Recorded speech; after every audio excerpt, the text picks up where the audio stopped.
Friends, welcome to Bahujan Dastak channel. Bahujan Dastak channel पर आपका स्वागत है। बहुजन समाज और महिलाओं पे अत्याचार होने पर हम दिलाएंगे न्याय और दिखाएंगे आपको बहुजन महापुरुषों का इतिहास और पढ़ाएंगे आपको बाबा साहेब भीमराव अंबेडकर द्वारा लिखा हुआ भारत का संविधान। हमारे बीच में बहुजन दस्तक से रत्ना जी भी हैं, तो वो 2 मिनट संक्षेप में अपनी बात रखेंगे क्योंकि हमारे बीच हमारे अतिथि अभी पहुंचने वाले हैं। 2 मिनट में अपनी बात रखेंगे। बहुजन दस्तक से बहुत ईमानदारी से आज ये इस आंदोलन को अपने चैनल के माध्यम से देश भर में पहुंचा रहे हैं। जोरदार तालियों से इनका स्वागत किया जाए। सभी साथियों को मेरा जय भीम, जय भारत, जय संविधान। मैं ज्यादा ना बात करते हुए, क्योंकि सर ने 2 मिनट का बाउंड किया है, बोलने के लिए और बताने के लिए बहुत कुछ काफी है। मैं सिर्फ आपके बीच में एक ही रिक्वेस्ट करने के लिए आया हूँ, जो मैं काम कर रहा हूँ पूरे देश के अंदर। पूरे देश के अंदर कहीं पर भी बहुजन समाज के साथ कोई भी अत्याचार हो तो आप बहुजन दस्तक के नंबर चैनल पर दिए हुए हैं, आप मुझे फोन करें। और पूरे कोई देश का कोई डीएम एसएसपी नहीं आज तक है जो मेरी बात को नहीं सुनता हो। एक फोन के अंदर वो एफआईआर भी करता है। अगर उस केस में SC/ST एक्ट बनता है तो SC/ST एक्ट भी लगाता है। मेडिकल है, चोट मारी गई है, जाति सूचक शब्दों के साथ कोई अत्याचार शोषण हुआ है, तुरंत कार्रवाई करता है। तो और दूसरा कि लोग सामाजिक, आर्थिक, राजनीतिक आंदोलन बड़ा बोलते हैं यहाँ पर आकर के स्टेज पे या कैमरों के सामने, लेकिन काम कितने लोग कर रहे हैं ये देखने की बात है। एक मैं आपके बीच में घोषणा करके जा रहा हूँ, मेरा एक बहुत बड़ा फिल्म प्रोडक्शन हाउस है दिल्ली में, चैनल के साथ साथ यूट्यूब। चाइल्डहुड से हो, acting, anchoring, modelling, production department, editing, cinematography, मैंने अपने यहाँ पर अपने बहुजन समाज के लोगों के लिए बिल्कुल फ्री कोचिंग में दे सकता हूँ, उनको फ्री सिखाऊंगा, किसी से कोई पैसा, किसी से कोई चार्ज नहीं लेता हूँ। अगर कोई दिल्ली से बाहर का इस तरह का व्यक्ति, इस तरह का बच्चा अगर आपको लगे तो उसको रहने के लिए अकोमोडेशन, पूरा एक बिल्डिंग है, बिल्कुल फ्री देता हूँ। और अभी भी इस काम को लगातार कर रहा हूँ। बहुत सारे मुद्दे हैं, बहुत बोला जा सकता है और बहुत सारे ऐसे काम, काफी लोग हैं इसमें जो मुझे जानते हैं और जिसमें मैंने बड़े बड़े केस, इवन देन की रेप केस के अंदर जहां पर वो एफआईआर नहीं करते थे, मेरे फोन के बाद वहां का एसएसपी, वहां का डीएम मजबूर होता है उसमें कार्रवाई करने के लिए। और अगर नहीं करता है तो मैं उसका जीना भी हराम कर देता हूं, क्योंकि उसको संविधान से चलना पड़ेगा, ये उसकी मजबूरी है। तो आप प्लीज नंबर ले लें। मैं ज्यादा बात ना करते हुए अपनी बात को यहीं समाप्त करूंगा। जय भीम, जय संविधान, जय भारत। और चैनल को देखने का काम जरूर करें, क्योंकि हमको उससे ताकत मिलती है। धन्यवाद सर। धन्यवाद रत्ना जी। जिस तरीके से आप काम कर रहे हैं, आप और आपकी पूरी टीम बधाई की पात्र है। एक बार जोरदार तालियां गौतम रत्ना जी के लिए होनी चाहिए। बहुत ईमानदारी से और निर्भीकता से वो सामाजिक परिवर्तन। ये बाबा साहब ने हमें शिक्षा की एक तलवार दी थी, तो उसके लिए है कि कलम की तलवार दी हमें भीम ने, कलम की तलवार दी हमें भीम ने, ठहरो नहीं ये तलवार चलती रहनी चाहिए। खुद को ही ले चले खुशियों से भरी राह पर, खुद को ही ले चले खुशियों भरी राह पर, हर दिल में तरक्की का ख्वाब पलना चाहिए। हम किसी से कम नहीं भीम के अनुयायी हैं, हम किसी से कम नहीं भीम के अनुयायी हैं। इस गर्व को हम सबको समझना चाहिए। इस रास्ते पर कांटे बहुत हैं, इस रास्ते पर कांटे बहुत हैं, लेकिन भीम के रास्ते पर बिना डरे चलना चाहिए। भीम हम सब क्या खुद को अब से खुद से अब ये वादा करें हम, खुद से अब ये वादा करें हम, भीम हम सब के आदर्श होने चाहिए। भीम को याद रखने को एक दिन काफी नहीं, भीम को याद रखने को एक दिन काफी नहीं, भीम के बताए रास्ते पर पीढ़ी दर पीढ़ी पहुंचने चाहिए। ये सर भीम बाबा साहब के लिए एक छोटी सी कविता है जो उन्होंने शुरुआत की थी और कहाँ तक पहुंचे और कहाँ तक समाज को ले जाना चाहते थे, जिसका शीर्षक है धरा में। मैं इस अंधकार के आंगन में बिना डरे निकला, आंगन का दरवाजा खोला, रोशनी से आंगन भर गया। दरवाजा खोला और अकेला निकल गया। किसी ने हाथ पकड़ के रोका, किसी ने दूर से पुकारा, लेकिन सोचा मुझे पीड़ा भूलकर मेरे समाज के लिए कुछ करना है, बहुत कुछ करना है। सो कान बंद नहीं किया, आंखें खोली, मुंह को सिया नहीं। सो टेढ़े मेढ़े कच्चे पक्के रास्तों पर चल पड़ा।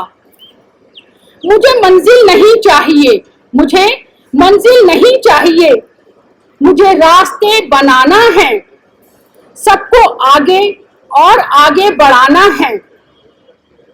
दमनकारी समाज से लड़ते रहना है और मुझे भी तुम्हें भी आगे और आगे ऐसे ही बढ़ते जाना है। शुक्रिया। बहुत ही खूबसूरती से उमा खातून जी ने बाबा साहब के बारे में अपनी पंक्तियां रखी। आपका दिल की गहराई से धन्यवाद। साथियों, आप सभी जानते हैं कि बाबा साहब अंबेडकर का जो विजन है वो एक अंतर्राष्ट्रीय विजन है।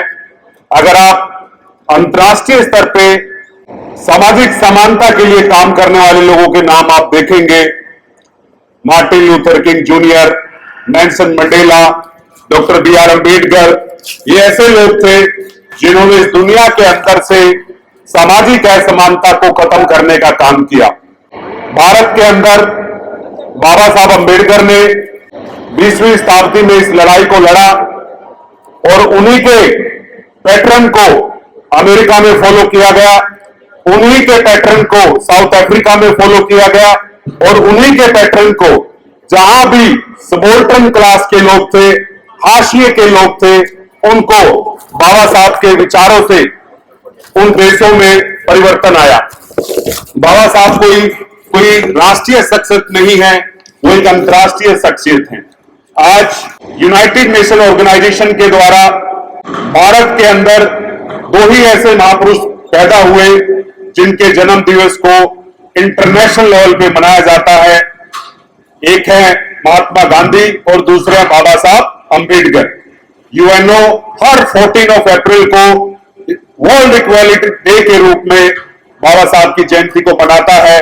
तो ये इस बात का प्रतीक है कि बाबा साहब का जो संघर्ष था, बाबा साहब की जो लड़ाई थी, वो अन्याय के खिलाफ थी और अन्याय किसी भी देश में हो, लड़ने वाले लोगों की जमात एक ही होती है कि वो बदलाव चाहते हैं, वो परिवर्तन चाहते हैं। तो ये जो पूरा जो मंथ है, अप्रैल का जो मंथ है, दुनिया भर में बाबा साहब अंबेडकर की जयंती को मनाया जा रहा है। यूरोप के अंदर जयंतियां मनाई जा रही है, अमेरिका के अंदर मनाई जा रही है, ऑस्ट्रेलिया के अंदर मनाई जा रही है। तो इस बात का प्रतीक है कि बाबा साहब के जो विचार है, बाबा साहब की जो आइडियोलॉजी है, वो वर्ल्ड वाइड फेमस हो रही है। तो जोरदार तालियां एक बारी इस पे होनी चाहिए कि जो हमारे बंधु अंतर्राष्ट्रीय स्तर पे बाबा साहब के विचारों को आगे बढ़ा रहे हैं। साथियों, मैं ये बताना चाहूंगा कि कोई भी महापुरुष दुनिया में हुआ हो, उसके जीते जी उस देश में, उस समाज के अंदर परिवर्तन नहीं आता। परिवर्तन आता है उसके जाने के बाद। और वो परिवर्तन कौन लेके आते हैं? वो परिवर्तन लेके आते हैं उसके अनुयायी जो ईमानदारी से काम करते हैं। तो इस तरीके का जो एक विचार है बाबा साहब अम्बेडकर का, तो ये देश भर में परिवर्तन हो रहा है, अंतर्राष्ट्रीय स्तर पे परिवर्तन हो रहा है। इसके लिए भी मैं आप सभी को बधाई देना चाहता हूं। और खासकर बाबा साहब अम्बेडकर का जो मूवमेंट है, उसमें पढ़े लिखे लोगों का, ब्यूरोक्रेट्स लोगों का एक बहुत बड़ा योगदान है। और बाबा साहब भी कहते थे पे बैक टू सोसाइटी। तो ये रियल सेंस में पे बैक टू सोसाइटी है कि हम बाबा साहब के विचारों को भी आगे बढ़ा रहे हैं और समाज के अंदर जो हमारे भाई बंधु बहनें पीछे रह गए हैं किसी कारणवश, उनको आगे लेके आने का काम भी किया जा रहा है। तो अगर आप में से कोई भी बंधु संक्षेप में अपनी बात रखना चाहे तो अपनी बात रख सकते हैं। अभी कुछ ही देर में हमारे बीच, हमारे इस कार्यक्रम के मुख्य अतिथि, विशिष्ट अतिथि हमारे बीच पहुंचेंगे। नमो तस्स भगवतो अरहतो सम्मा सम्बुद्धस्स। नमो तस्स भगवतो अरहतो सम्मा सम्बुद्धस्स। नमो तस्स भगवतो अरहतो सम्मा सम्बुद्धस्स। नमो तस्स भगवतो अरहतो सम्मा सम्बुद्धस्स। बुद्धं शरणं गच्छामि बुद्धं शरणं गच्छामि धम्मं शरणं गच्छामि धम्मं शरणं गच्छामि संघं शरणं गच्छामि संघं शरणं गच्छामि द्वितीयाम्पि बुद्धं शरणं गच्छामि द्वितीयाम्पि बुद्धं शरणं गच्छामि तृतीयाम्पि धम्मं शरणं गच्छामि द्वितीयाम्पि धम्मं शरणं गच्छामि तृतीयाम्पि संघं शरणं गच्छामि द्वितीयाम्पि संघं शरणं गच्छामि तृतीयाम्पि बुद्धं शरणं गच्छामि तृतीयाम्पि बुद्धं शरणं गच्छामि तृतीयाम्पि धम्मं शरणं गच्छामि तृतीयाम्पि धम्मं शरणं गच्छामि तृतीयाम्पि संघं शरणं गच्छामि तृतीयाम्पि संघं शरणं गच्छामि पाणातिपाता वेरमणि शिक्षापदं समादयामि पाणातिपाता वेरमणि शिक्षापदं समादयामि अदिन्नदाना वेरमणि शिक्षापदं समादयामि अदिन्नदाना वेरमणि शिक्षापदं समादयामि कामेषु मिच्छाचारा वेरमणि शिक्षापदं समादयामि कामेषु मिच्छाचारा वेरमणि शिक्षापदं समादयामि मूषावादा वेरमणि शिक्षापदं समादयामि मूषावादा वेरमणि शिक्षापदं समादयामि शिलामेरमर्जपमादठाना वेरमणि शिक्षापदं समादयामि सुरामेरमज्जपमादट्ठाना वेरमणि शिक्षापदं समादयामि विष्णुगणं परिपूर्णां आं भन्ते साधु साधु साधु साधु साधु साधु बुद्धं नमामि बुद्धं नमामि धम्मं नमामि धम्मं नमामि संघं नमामि संघं नमामि अहं वन्दामि अहं वन्दामि शब्दः। शब्दः। मैं भजन सुनाऊंगा। मेरे प्रिय धर्मबंधुओं, समस्त आगुन तक अपना बहुमूल्य समय देकर इस कार्यक्रम को सफल बनाने हेतु और बाबा साहब के प्रति आस्था प्रकट करने के लिए आप सभी पधारे हैं। आपका इस संस्था के माध्यम से और हमारे द्वारा आपको सभी को बहुत बहुत अभिनंदन, साधुवाद। मैं साधुवाद देता हूँ इंजीनियर्स एसोसिएशन को, जिन्होंने अपने समय का सहयोग करके, धन का सहयोग करके और श्रम दान करके और आपकी पूरी टीम ने इतने प्यारे कार्यक्रम का आयोजन करने का प्रयास किया और कर रहे हैं। इसमें दूर दूर से लोग पधारे और जैसा कि बहुत दिनों से आप लोग ये कार्यक्रम करते चले आ रहे हैं। कार्यक्रम में हमारे इंजीनियर केपी सिंह साहब, इंजीनियर रमेश चंद्रा जी, इंजीनियर परिवार साहब और इंजीनियर मथुरा प्रसाद जी और भी समस्त सम्मानित इंजीनियर ओपी वर्मा जी, इंजीनियर आरपी सिंह जी, बहुत सारे सम्मानित अतिथिगण आए हैं इसमें। और कार्यक्रम बड़े विधिवत रूप से होगा और अच्छा होगा और इस कार्यक्रम से एक अच्छा संदेश भी जाएगा। मैं संक्षिप्त में यह कहूंगा कि जैसे अभी पंचशील जो आपको दिया गया है, पंचशील एक ऐसा जीवन का ऐसा मार्ग है। मैं थोड़ा कहूंगा मत्स्यचलन महोदय, जैसे साहब ने कहा था कि आप अपने मार्गदर्शन के रूप में कुछ कह सकते हैं। आपने पंचशील हजारों बार सुना है, हजारों बार सुना होगा, बोला होगा, अध्ययन भी किया होगा, चिंतन भी किया होगा, मनन भी किया होगा, लेकिन समझना और चिंतन करना और अमल करना अलग चीजें हैं। एक मिनट, तो मैं ये कहूंगा आपसे कि पंचशील जो हमारे जीवन का एक ऐसा मार्ग है, तीर्थम मार्ग, कि जिसको जो अपनाएंगे, इस पर जो चलेंगे, आपका कल्याण होगा। अभी मुझे पीछे मन से चालू महोदय कह रहे हैं कि गेस्ट आ गए हैं, तो मैं समझता हूं कि मेरे को अपने शब्दों का विराम दे देना चाहिए। तो मैं अपनी शुभकामना आपको देता हूं और अपने शब्दों को विराम देता हूं। हमारे बीच में आज के जो हमारे कार्यक्रम के चीफ गेस्ट हैं, माननीय Subhash Pardi ji, member national scheduled caste commission of India हमारे बीच पहुंच चुके हैं। जोरदार तालियों से उनका स्वागत अभिनंदन किया जाए। माननीय Subhash Pardi ji, member national scheduled caste commission government of India हमारे बीच पहुंच चुके हैं। अभी कुछ ही क्षणों में हमारे जो कार्यक्रम के मुख्य अतिथि जी हैं, माननीय मंत्री जी अठावले साहब हमारे बीच पहुंचेंगे। कुछ ही देर में हम कार्यक्रम को विधिवत रूप से शुरू करेंगे। जैसा कि आप जानते हैं कि बाबा साहब अंबेडकर की 132वीं जयंती बड़े धूमधाम से इस पूरे महीने मनाई जाती है। अपने लास्ट स्पीच में पार्लियामेंट में बाबा साहब अंबेडकर ने बोलते हुए कहा था कि आज भारत के अंदर राजनीतिक समानता तो स्थापित हो रही है, one vote one person and same value, लेकिन सामाजिक और आर्थिक जीवन में इस देश के अंदर बहुत सारी विभिन्नताएं हैं और जब तक ये विभिन्नताएं रहेंगी तब तक सही रूप से भारत में लोकतंत्र स्थापित नहीं हो पाएगा। और उन्होंने कहा था कि ये जो जिम्मेवारी है इस देश के आने वाले हुक्मरानों की होगी, तभी इस देश के अंदर वास्तविक रूप से लोकतंत्र स्थापित हो पाएगा। राजनीतिक लोकतंत्र भारत में 1950 में ही स्थापित हो गया था, जब एक वोट का अधिकार बगैर किसी भेदभाव के सभी को मिला था। लेकिन सामाजिक रूप से आज भी हम जब देखते हैं तो देश के अंदर एट्रोसिटी जो है वो होती रहती है,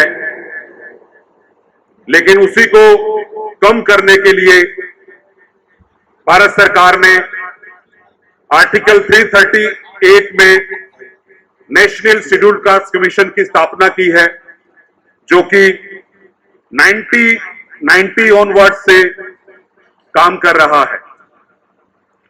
लेकिन आप दुनिया के इतिहास को जब देखते हैं तो बदलाव जो आता है वो लोगों से आता है, माइंडसेट से आता है, मानसिकता से आता है। जब तक माइंडसेट नहीं बदलता बदलाव नहीं हो सकता है। तो ये मानसिकता बदलनी चाहिए जो गैर बराबरी को मानती है, भेदभाव को मानती है। ये गैर बराबरी खत्म होनी चाहिए, तभी इस देश के अंदर बाबा साहब अंबेडकर के सपनों का भारत होगा, तभी इस देश के अंदर मानवता को पूछा जाएगा। इन्हीं प्रयासों को लेके ये मिशन जो है, ये जो बीएसए प्रोफेशनल्स फोरम है, काम कर रहा है, बहुत बेहतरीन ढंग से ये अपने मिशन को लेके चला हुआ है। तो जोरदार तालियां एक बारी बीएसए के लिए होनी चाहिए। बस कुछ ही देर में हमारे जो दूसरे अतिथि हैं वो भी हम अभी हमारे बीच पहुंचने वाले हैं। हमारे जो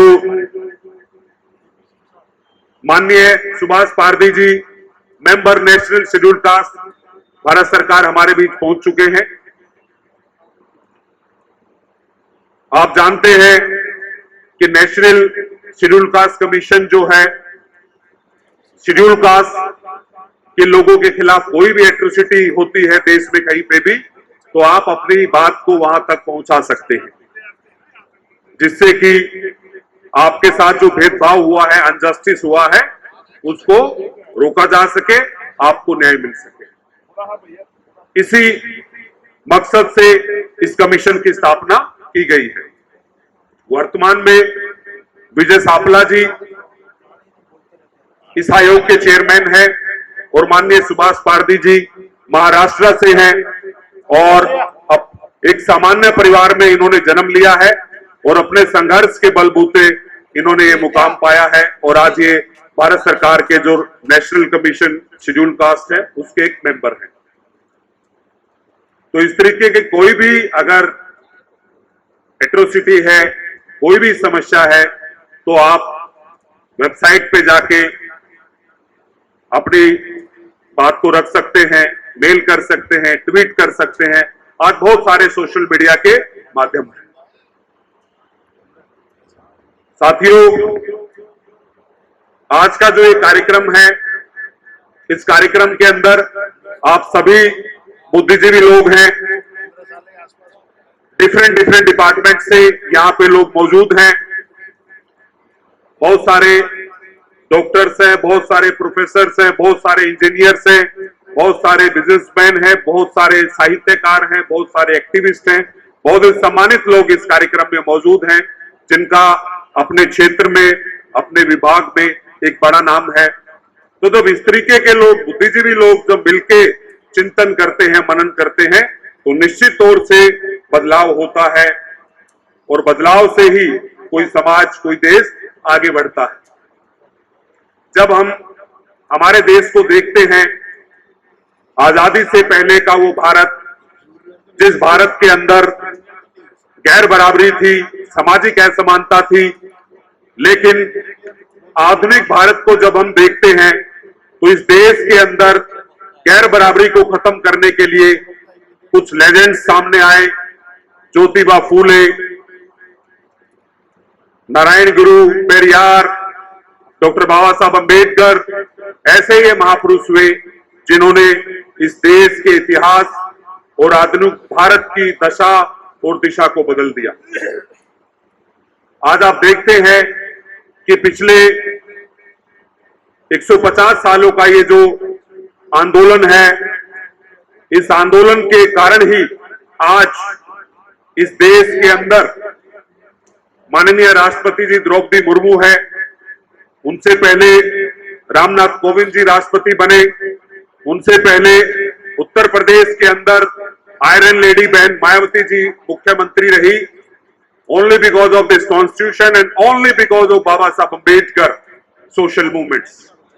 तो ऐसा ये परिवर्तन जो है हमारे महापुरुषों ने किया है और आज हम सब मिलके उनके दिखाए रास्ते पे, उनके दिखाए मार्ग पे आज हम सब चल रहे हैं। तो निश्चित तौर से आने वाले समय में सार्थक परिणाम इस तरीके के कार्यक्रमों के होंगे। बस कुछ ही क्षणों में हमारे जो कार्यक्रम के दूसरे जो अतिथि हैं वो भी हमारे बीच पहुंच चुके हैं। जैसा कि आप देख पा रहे हैं, जो बीएसए की टीम है वो वेलकम के लिए गेट पे है। तो बहुत ही जल्दी ये कार्यक्रम अब विधिवत रूप से शुरू हो जाएगा। साथियों, आज आप देखते हैं कि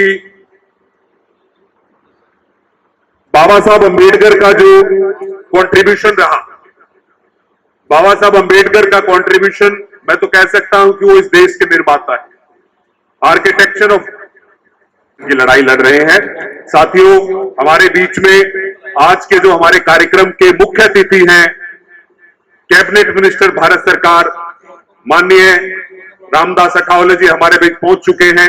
तो एक बारी खड़े होकर आप सभी लोग उनका अभिनंदन करेंगे और जोरदार तालियों से।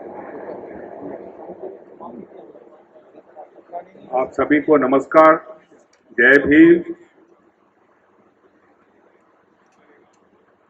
बाबा साहब अंबेडकर प्रोफेशनल फोरम द्वारा आयोजित 132वीं अंबेडकर जयंती पर मंच पे विराजमान मुख्य अतिथि सम्माननीय Ramdas Athawale Saheb, honourable minister of state for social justice and empowerment, government of India, honourable Shri Subhash Ramnath Pardhi ji, honourable member national commission for schedule caste, special guest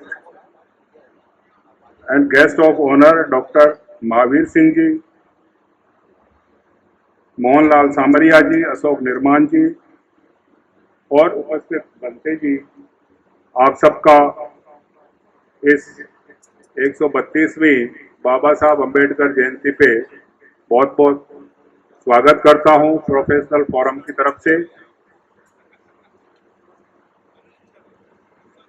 और यहाँ उपस्थित सभी अन्य संगठनों के पदाधिकारी एवं सदस्यगण एवं सभी माता बहनों और मीडिया चैनल से पधारे हुए हमारे साथी, आप सबका बीएसए प्रोफेशनल के अध्यक्ष के नाते, प्रोफेस की परिवार की ओर से बाबा साहब अंबेडकर की 132वीं जयंती पर आप सबका स्वागत करता हूं। बाबा साहब के बारे में अभी हमारे अतिथिगण आपको बताएंगे।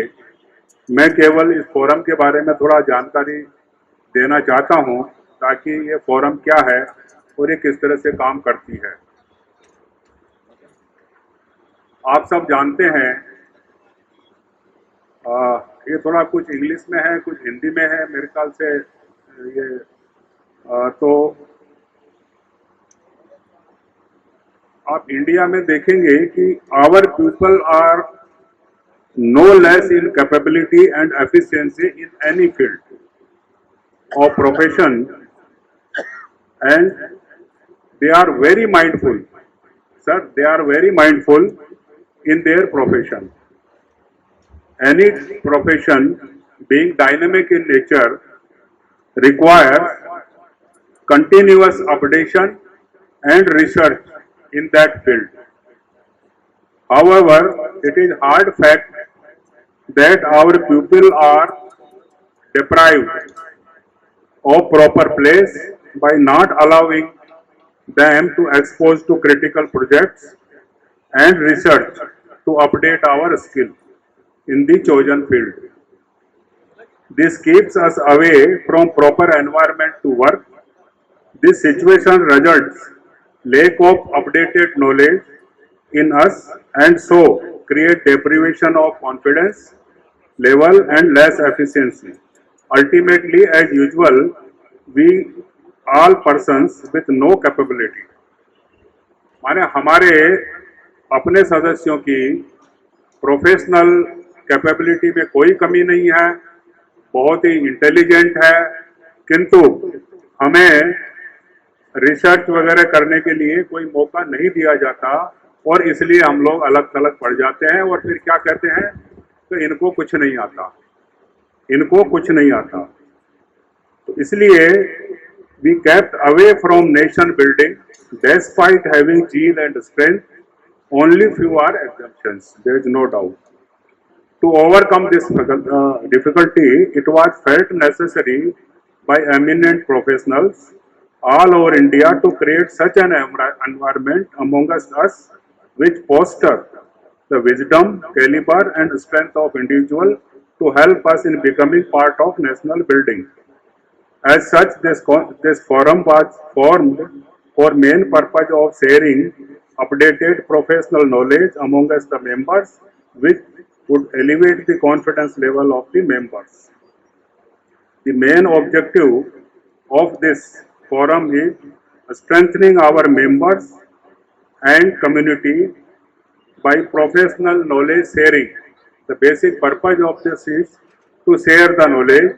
अगर कोई हमारा व्यक्ति किसी फील्ड में उसकी मास्टरी है तो उसी के पैरेलल अगर कोई दूसरे हमारे मेंबर्स हैं तो उनको नॉलेज शेयर करते हैं और उस नॉलेज शेयरिंग से वो अपने आप फिर एक प्रॉपर लेवल आ जाता है जिससे उसको कॉन्फिडेंस होता है कि हमारे आदमियों में इतनी कॉन्फिडेंस है। क्योंकि होता ये है कि हमारे जो सीनियर्स हैं वो लोग हमें प्रॉपर गाइडेंस नहीं देते हैं, ये सब जानते हैं। तो इसलिए हम आपस में अगर बातचीत करते हैं तो उसमें एक दूसरे को कॉन्फिडेंस बढ़ता है और एक दूसरे की नॉलेज को शेयर करते हैं। मैं ऑनरेबल गेस्ट को ये बताना चाहता हूं कि इस फोरम में 45 ऑर्गेनाइजेशंस हैं, 45 ऑर्गेनाइजेशंस के लोग जुड़े हुए हैं जो central, state government, engineering departments हैं, अदर पीयूसीज है, प्राइवेट इंजीनियरिंग प्रोफेशनल्स भी है, बिल्डर्स हैं, कॉन्ट्रैक्टर्स हैं और भी डॉक्टर्स हैं, एडवोकेट्स हैं, स्टूडेंट्स हैं जो प्रोफेशनली पढ़ाई कर रहे हैं अभी। और इसमें इनका लेवल्स जो है मतलब स्टूडेंट से लेके मिडिल लेवल से लेके इवन डायरेक्टर जनरल तक अलग अलग अपने अपने डिपार्टमेंट्स में चीफ इंजीनियर्स भी हैं, वो सारे इसमें जुड़े हुए हैं। इसके बाद अब इसमें बात ये होती है कि अभी हमने क्या किया इस फोरम में। ये 2020 में एस्टेब्लिश हुई थी, उसी पीरियड में थोड़ा कोरोना पीरियड भी आया, किंतु हम लोग ऑनलाइन कॉन्फ्रेंस करते रहे, मीटिंग्स करते रहे और अब तक 2020 से लेकर अब तक हमने करीब 110 मीटिंग्स करी हैं आपस में मिलके बैठ के, और उसमें भी 15 कॉन्फ्रेंसेज करी है जो अलग अलग प्रोजेक्ट से रिलेटेड थी, अलग अलग फील्ड से थी और अलग अलग एनवायरमेंट से थी। इसके अलावा council has also contributed, council ने कोविड के टाइम में जहां जहां भी हमारे लोगों को जरूरत थी वहां पर उनको मेडिकल किट्स देना है, फूड किट्स देना है और थोड़ा बहुत मॉनेटरी बेनिफिट भी दिया है। इसके साथ ही मैं आप सबको ये बताना चाहता हूं कि ये बाबा साहब अम्बेडकर प्रोफेशनल फोरम एक ऐसा प्लेटफॉर्म है जिस पर हम आपस में एक दूसरे की नॉलेज शेयर करते हैं। शेयर करने के बाद में कम्युनिटी को, हमें तो फायदा होता ही होता है, आपस में मेंबर्स को, कम्युनिटी को भी फायदा है, क्योंकि हम एक एलिवेटेड कॉन्फिडेंस से काम कर सकते हैं फील्ड में। और उसके साथ ही जो थोड़ा बहुत एफिलिएंट है तो हम पे बैक टू सोसाइटी, उसके लिए भी काम कर रहे हैं। आप सब यहाँ पधारे, मैं आप सबका हृदय से अंबेडकर साहब के इस प्रोफेशनल फोरम की तरफ से, हमारे पदाधिकारियों की तरफ से और हमारे सारे सदस्यों गण की तरफ से आप सबका हृदय से बहुत बहुत स्वागत करता हूं। बहुत बहुत धन्यवाद। इसी कड़ी में मैं बनते तीरो ज्योति जी से निवेदन करूंगा कि वो भी आए और अपने विचार रखें। बनते तीरो ज्योति। मैं सर्वप्रथम करुणा के सागर तथागत सम्यक बुद्ध को 3 बार वंदन करते हुए एवं परम पूज्य बोधिसत्व बाबा साहब डॉक्टर भीमराव अंबेडकर जी के विचारों का सम्मान, साथ ही मंचासीन हमारे कार्यक्रम के मुख्य अतिथि आदरणीय श्रद्धावान माननीय श्री रामदास आठवले केंद्रीय राज्य मंत्री भारत सरकार और बौद्ध हृदय सम्राट भी हैं, साथ ही हमारे राष्ट्रीय अनुसूचित जाति आयोग भारत सरकार के श्रद्धेय उपासक सुभाष रामनाथ पारथी साहब और भी अन्य मंचासीन सम्मानित अतिथिगण। मैं संक्षिप्त में यही कहूंगा कि आपके एसोसिएशन के द्वारा समय समय पर बहुत ही महत्वपूर्ण कार्य किए जा रहे हैं और इसके मैं बहुत साक्षी भी हूं और बिल्कुल मैं ये कह सकता हूं दावे के साथ कि आपने कोरोना जैसी महामारी के चलते हुए भी आपकी एसोसिएशन ने गरीब लोगों में मदद जो की है वो सराहनीय कदम है और प्रासंगिक है। आपने समय समय पर जो बुद्धिहारों पे जाके, समाज के बीच में जाके उनके दुख और दर्द को समझ करके उनका निदान करने का निर्णय लिया और किया भी है। इसके लिए आपकी संस्था और आपके पदाधिकारी समस्त टीम साधुवाद के पात्र है और मैं आशा करता हूं कि बस भगवान बुद्ध और बाबा साहब के पद चिन्हों पर चलने वाला समाज, बस कभी कभी देखने को मिलता है कि आपस में बहुत सारे संगठन, बहुत सारे टांग खिंचाई, आपस में मतभेद, लेकिन बाबा साहब अम्बेडकर की जयंती के दिन हम सबको एक प्रण करना चाहिए कि आपसी मतभेद बुलाकर एक अच्छे बौद्ध समाज का निर्माण हो, अच्छे समाज का निर्माण हो, एक दूसरे के प्रति चुगली ना करें, एक दूसरे की पकड़ के टांग ना खींचे, एक दूसरे के प्रति साथ दें, सहयोग करें। जितना हम सामर्थ्यवान है, जितना हम दे सकते हैं, जितना हम कर सकते हैं, जितनी हमारी क्षमता है, जितने हम सामर्थ्यवान है, अपनी क्षमता के अनुसार अपने मूवमेंट को चलाने के लिए, उसको आगे बढ़ाने के लिए आप इसी प्रकार से लगे रहें और मैं आशा करूंगा कि आपकी जो इंजीनियरिंग एसोसिएशन है इसके माध्यम से जो काम किए जा रहे हैं वो समाज को एक नई दिशा देने का काम करेंगे। हालांकि हम क्या बोले, क्योंकि हमारे बीच में आठवले साहब हैं और हमारे और भी वक्तागण हैं, बुद्धिमान है, बुद्धिजीवी है, बहुत विद्वान है, सभी वक्तागण अपने अपने विचार व्यक्त करेंगे। मैं सबसे पहले धन्यवाद देना चाहूंगा हमारे जो एसोसिएशन के अध्यक्ष है परेवा साहब कि वो और उनका अथक प्रयास और केपी सिंह साहब और उनका भरसक प्रयास, और मैं संक्षिप्त में ये कहूंगा कि पूरी टीम जिस प्रकार से लगनशील होकर के सभी जो टूटे फूटे छोटे छोटे संगठन थे सबको एक करने का काम कर रही है।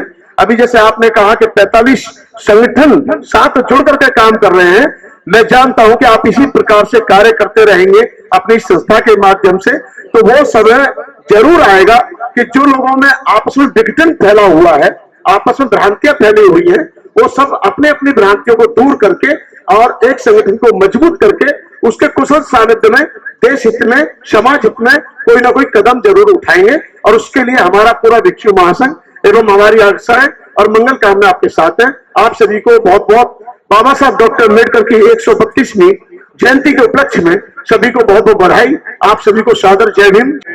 मैं माननीय सुभाष रामनाथ पारधी जी से निवेदन करूंगा कि वो आए और अपनी बात रखेंगे। सदस्य भारतीय अनुसूचित जाति तथागत गौतम बुद्ध, इनके चरणों में मैं अभिवादन करता हूं। साथ ही महामानव परम पूज्य डॉक्टर बाबा साहब अम्बेडकर, इनके चरणों में नमन करता हूं। महामानव परम पूज्य डॉक्टर बाबा साहब अम्बेडकर ने हमें जो गुरु मंत्र दिया और उस गुरु मंत्र को लेकर हम सब एकत्रित होते हैं। अगर महामानव परम पूज्य डॉक्टर बाबा साहब अम्बेडकर नहीं होते तो आज अनुसूचित जाति वर्ग, अनुसूचित जनजाति वर्ग की हालात क्या होते ये अपन समझ सकते हैं। डॉक्टर बाबा साहब अम्बेडकर जी ने अपने को शिक्षा, संगठित और संघर्ष करो के जो त्रिमंत्र दिए, इसी के अनुसार हमारे आज जो बच्चे पढ़ रहे हैं, हमारे पूर्वज जो पढ़े, उन्होंने अच्छी शिक्षा ग्रहण करी, अच्छी शिक्षा ग्रहण नहीं करी तो आज एक अच्छे ऊंचे मुकाम पर भी आज हमारा अनुसूचित जाति वर्ग के लोग हैं। आज देखने में आता है कि अनेक डॉक्टर बन गए, अनेक इंजीनियर बन गए, देश के राष्ट्रपति रामनाथ जी कोविंद बन गए। तो ये सब जो है, ये सब डॉक्टर बाबा साहब अम्बेडकर के विचार के कारण और डॉक्टर बाबा साहब अम्बेडकर के प्रेरणा के कारण है। लेकिन यहां तक कि अगर डॉक्टर बाबा साहब अम्बेडकर ने अगर कहा यही अस्पृश्यता खत्म हो गई, ऐसा नहीं है। आज भी ऐसे काफी वर्ग है, ऐसे काफी लोग हैं कि जो नीचे स्तर पर है, जिनको ऊपर उठाने की आज भी गरज है। हम जब देखते हैं, देश में घूमते हैं, समाज में जब काम करते हैं, तो हमें देखने में यह आता है कि हमारा जो अनुसूचित जाति वर्ग का व्यक्ति है आज भी उसको शिक्षा से वंचित है, आज भी उसको जो रोजगार मिलना चाहिए वो नहीं मिल रहा है। तो इसीलिए हमारा जो कर्तव्य है, जो अच्छे उद्योगपति हो गए, कोई इंजीनियर है, कोई डॉक्टर है, कोई कॉन्ट्रैक्टर है, तो ये हमारा सबका दायित्व होता है कि जो डॉक्टर बाबा साहब अम्बेडकर जी ने हमारे को जो मार्गदर्शन दिया है, उसी को मार्ग को लेकर हम ये जो नीचे में जो बैठा हुआ वर्ग है, इसका उत्थान कैसे कर सके, उसके बारे में कैसा विचार कर सके। तो ये फोरम का भी एक बहुत बड़ा महत्व है। आने वाले भविष्य के अंदर फोरम ने बहुत अच्छा कार्य किया। परिवार जी ने बताया, परिवार जी से हमारे आज के संबंध नहीं है। जब से मैं आयोग का सदस्य आया हूँ तब से वो मुझे मिलते हैं। एक बड़े संस्था के अंदर जो CPWD के अंदर से रिटायर्ड भी हुए। अभी 4-5 दिन पहले मैं उनके आके कार्यक्रम में गया था, तो काफी उनके अंदर काम करने की शक्ति है। रिटायर्ड होने के बाद में भी सभी वर्गों को लेकर चलना, सभी संगठनों को लेकर चलना, ये उन अर्पित कर सकते हैं कि जिस महामानव ने अपने को मार्ग बताया, उसी महामार्ग पे चलकर हम आगे बढ़ सकते हैं। इन्हीं शुभकामनाओं के साथ में सभी को मैं डॉक्टर बाबा साहब अम्बेडकर के जयंती निमित्त सबको शुभकामना देता हूँ। और भविष्य में फोरम अच्छा काम करेगा, कर तो रहा है और अच्छा काम करेगा, यही उनको शुभकामना देता हूँ। अपने शब्दों को विराम देता हूँ। धन्यवाद। जय Bhim. Professor doctor Mahavir Singh ji, faculty of law Delhi university से हमारे बीच हैं, वो आए और अपनी बात रखे। जोरदार तालियों से उनका स्वागत किया जाए।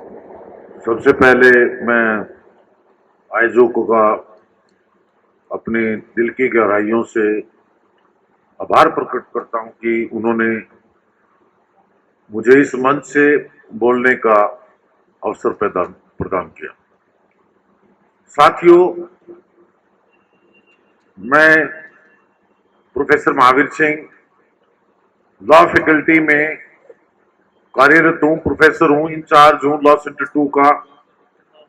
आप सबको जानकर अति प्रसन्नता होगी कि बिकॉज ऑफ डॉक्टर अंबेडकर, हमारे भगवान, उनकी बदौलत आपका भाई फर्स्ट इंचार्ज है लॉ फैकल्टी में पूरे इतिहास में। दिल्ली यूनिवर्सिटी 1924 में एस्टैब्लिश हुई थी। मेरे से पहले हमारे एक एमिनेंट प्रोफेसर, वो भी हमारे समाज से थे, लेकिन वो आरक्षण के माध्यम से नहीं थे, वो भी यहां पर इंचार्ज रहे। लेकिन उनके बाद अगर कोई यहां पैदा हुआ है, and only because of the blessing of Baba Saheb, जिन्होंने हमारे हकों के लिए लड़ाई ली। आज मैं इन सभी आयोजकों का बहुत बहुत धन्यवाद करता हूं। जितने भी यहाँ पार्टिसिपेंट्स हैं, उनका भी मैं अपने दिल की गहराइयों से अभिनंदन करता हूं। Dear friends, good evening. We have gathered here to celebrate the 142nd birth anniversary our भाग्य विधाता Bharat Ratna awardee doctor Bhimrao Ambedkar ji. Baba Sahib was not a simple personality in the world, but he was a man of many talents and profession. He was politician, jurist, economist, and social reformer. Furthermore, Dr. Ambedkar was the driving force behind the upliftment of all marginalized community of India and undisputed leader of Dalit.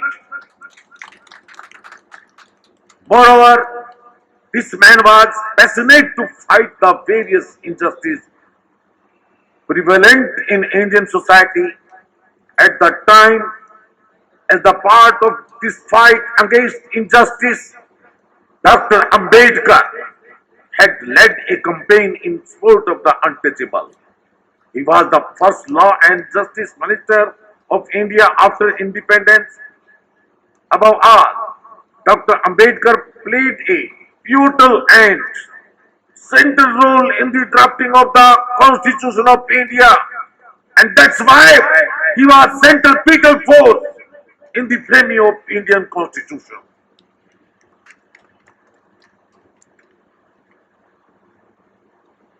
A voracious reader, Dr. Ambedkar researched that education as a tool and patent term for the liberation of the socially backward from illiteracy, ignorance and superstition. साथियों,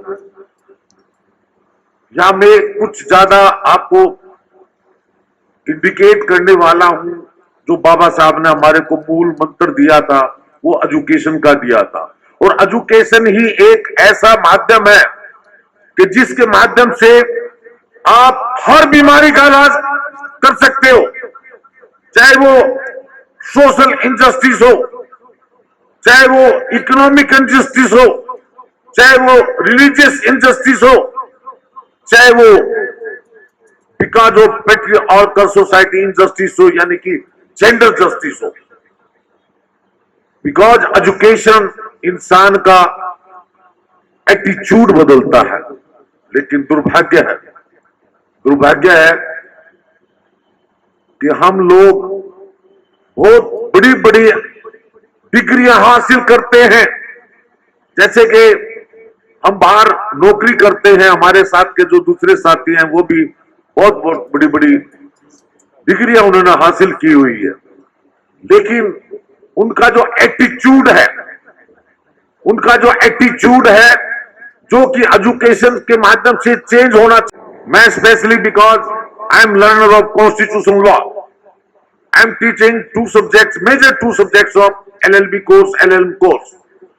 That is one, constitutional law and jurisprudence. जिन भाइयों ने LLB की होगी, they must know the importance of these two major subjects of LLB course. आप सभी जानते हो, जैसे मैंने बोला कि doctor Ambedkar had been made a centripetal force for the drafting of Indian Constitution. And under the leadership of Dr. B.R. Ambedkar, it was the drafting committee which had incorporated very good provision in our constitution, especially for the purpose of social welfare, for the purpose of development of the personality of the individual, for the purpose of the protection of the equality, liberty of the individual, fundamental rights and directive principle. Here, I would like to end moreover, बहुत बड़ा हथियार आप लोगों के हाथ में दिया बाबा साहब ने कॉन्स्टिट्यूशन के माध्यम से। आर्टिकल 32 एंड 226, आर्टिकल 32 कहती है कि यदि आपका फंडामेंटल राइट वायलेट होता है, आपने कहीं धक्के खाने की जरूरत नहीं, अगर आप चाहो डायरेक्ट सुप्रीम कोर्ट जा सकते हो। आर्टिकल 32 में आर्टिकल 226 बात करती है कि यदि आपका फंडामेंटल राइट्स और कोई लीगल राइट का मतलब ये है फंडामेंटल राइट तो इटसेल्फ कॉन्स्टिट्यूशन में है, जो कि पार्लियामेंट की पहुंच से भी बाहर है। लीगल राइट वो है जो ऑर्डिनरी लॉ आपके लिए क्रिएट करता है। अगर ये दो राइट है, इसके अगर ये वायलेट होते हैं तो आप डायरेक्ट कंसर्न हाई कोर्ट में अंडर आर्टिकल 226 जा सकते हो। अब मैं कुछ जो स्पेशल आर्टिकल 14 इक्वलिटी की बात करती है, आर्टिकल 15 प्रोविजन ऑफ डिस्क्रिमिनेशन की बात करती है। हियर मैं एक बात बताना चाहता हूं कि इसमें आर्टिकल 15 क्लोज 2 जनरल ये भ्रम है लोगों को कि जो फंडामेंटल राइट्स हैं these are only available against the state. No, few fundamental rights which are very valuable and very important for the growth of the personality of the individual citizen. For example, Article 15 Clause 2 वो क्या कहती है? Prohibition of discrimination on the basis of religion, race, caste, sex, etc. यानी कि यदि कोई भाई आपको पब्लिक रिजोर्ट से, पब्लिक घाट से, किसी पब्लिक होटल से अगर आपको भेदभाव करता है तो यहां पर आपको स्टेट की जरूरत नहीं है। आप चाहोगे भी स्टेट को कंप्लेंट करो, लेकिन आप डायरेक्ट उस भाई को भी सबक सिखा सकते हो। हमारे आज के जो मुख्य अतिथि जी हैं, माननीय केंद्रीय राज्य मंत्री अठावले साहब, जोरदार तालियों से स्वागत।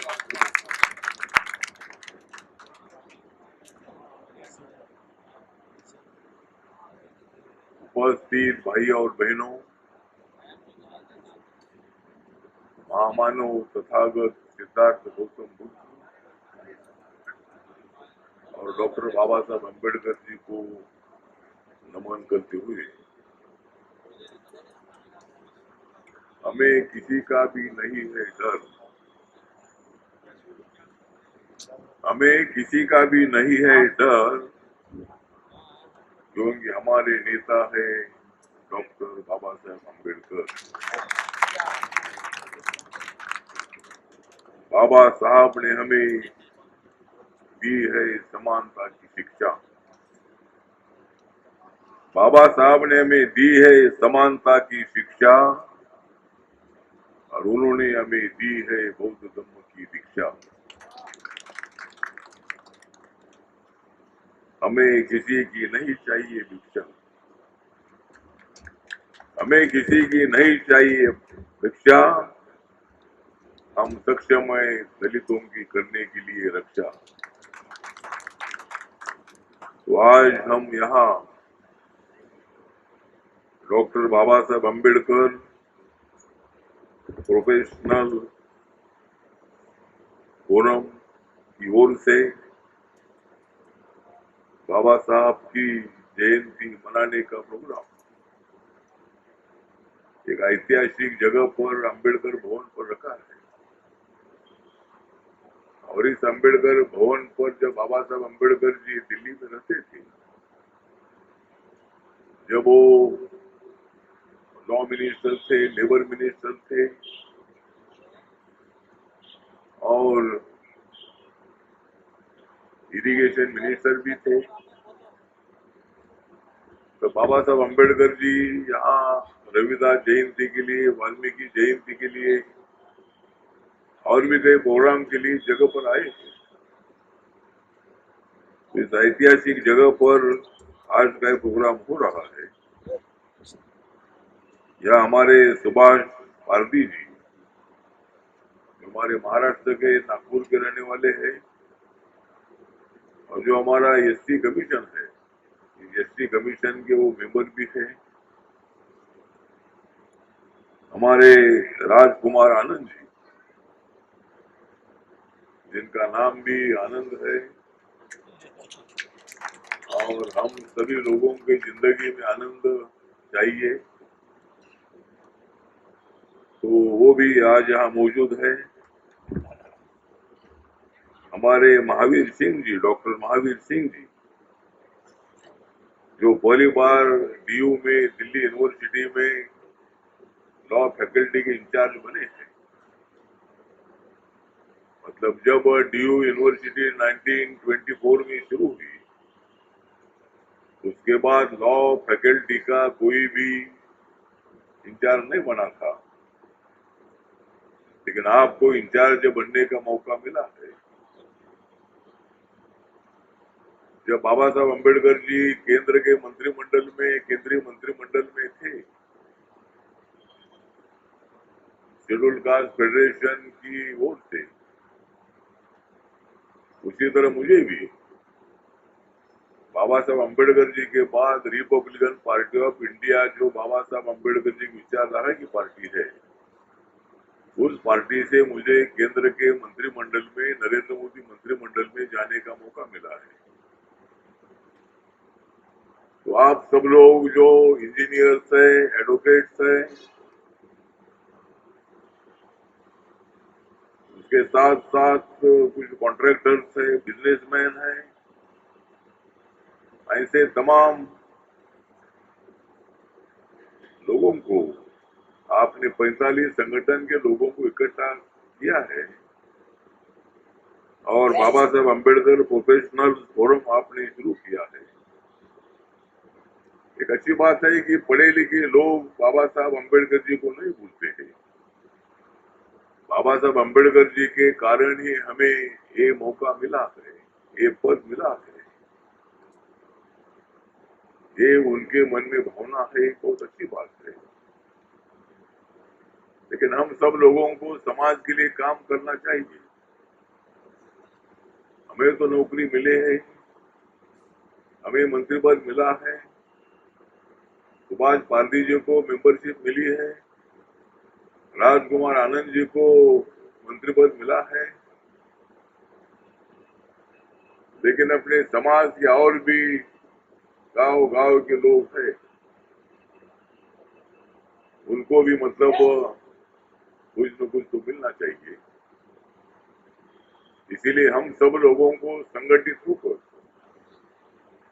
एक प्लान बनाने की आवश्यकता है।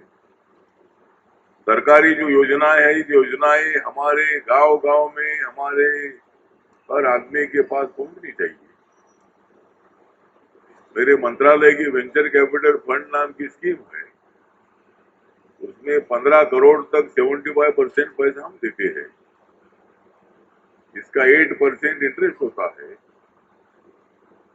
MSME डिपार्टमेंट है, खादी ग्रामोद्योग है, स्टार्टअप इंडिया है, ऐसे कई योजनाओं के माध्यम से हमें आगे बढ़ने की आवश्यकता है। यहाँ हमारे आपके परेवा जी है, MCT परेवा जी, जो CPWD में काम करते थे, सुपरिटेंडिंग इंजीनियर भी वो थे, बाद में एडिशनल डायरेक्टर भी बने CPWD में। उनको बहुत सारे अवार्ड भी मिले हैं। उनको CBI का अवार्ड मिला है। CBI का अवार्ड मिलना बहुत बड़ा मुश्किल काम है, लेकिन आपको CBI का अवार्ड मिला है, प्लानिंग कमीशन का आपको अवार्ड मिला है, और कई अवार्ड आपको मिले हैं। तो आप इस संगठन के अध्यक्ष हैं। इसके वाइस प्रेसिडेंट हमारे KP सिंह जी है, जनरल सेक्रेटरी मथुरा प्रसाद जी है, ट्रेजरर रमेश चंद जी है। ऐसी आपकी टीम जो है, टीम बहुत अच्छी टीम है। हमारे फिरोज ज्योति बंते जी है, बाकी भी पूरा भिक्षु संघ यहाँ मौजूद है, और भी बहुत सारे डिग्निटरीज यहाँ आए हैं। और बाबा साहब अम्बेडकर जी की जय। हमारे तो दौलत राम जी है, दौलत राम जी अम्बेडकर भवन के जनरल सेक्रेटरी है। हमारे कुमार सेन बौद्ध जी भी इसके चेयरमैन है। और अम्बेडकर भवन ये हमारे लिए बहुत बड़ा पवित्र स्थल है। तो आज आप सब लोग यहाँ इकट्ठा हुए हैं। मेरा निवेदन है कि बाबा साहब अम्बेडकर जी का मिशन मैं 14 अप्रैल को दामोदर वैली में था। बाबा साहब अम्बेडकर जी जब वाटर रिसोर्सेज मिनिस्टर थे, तब बाबा साहब अम्बेडकर जी ने झारखंड, बिहार और वेस्ट बंगाल के बॉर्डर पर 5 डैम बनाए हैं। और उसमें बाबा साहब अम्बेडकर जी का कहना था कि इरिगेशन बढ़ाना चाहिए। इरिगेशन बढ़ाने से मतलब एग्रीकल्चर को लिए पानी मिलेगा, लोगों को पीने के लिए पानी मिलेगा, जो जानवर है उनको भी पानी मिलेगा, पंछियों को पानी मिलेगा। और डैम का निर्माण करने से वहां बिजली का निर्माण भी किया जाएगा। तो बिजली रहेगी तो हमारा विकास हो सकता है। बिजली नहीं होगी तो हम अंधेरे में बैठे रहेंगे। ना हमारा लाउड स्पीकर चलेगा, ना लाउड स्पीकर चलेगा तो हमारा भाषण नहीं होगा, हमारा भाषण नहीं होगा तो राशन नहीं मिलेगा। तो मतलब ये बिजली की बहुत बड़ी आवश्यकता है। बिजली के बिना हम कुछ नहीं कर सकते हैं। फैक्ट्री चलाने के लिए बिजली चाहिए, पंखा चलाने के लिए बिजली चाहिए, एसी चलाने के लिए बिजली चाहिए, गाड़ी चलाने के लिए भी बिजली की आवश्यकता नहीं, लेकिन गाड़ी चलाने के लिए भी पेट्रोल की आवश्यकता है, डीजल की आवश्यकता है, गैस की आवश्यकता है।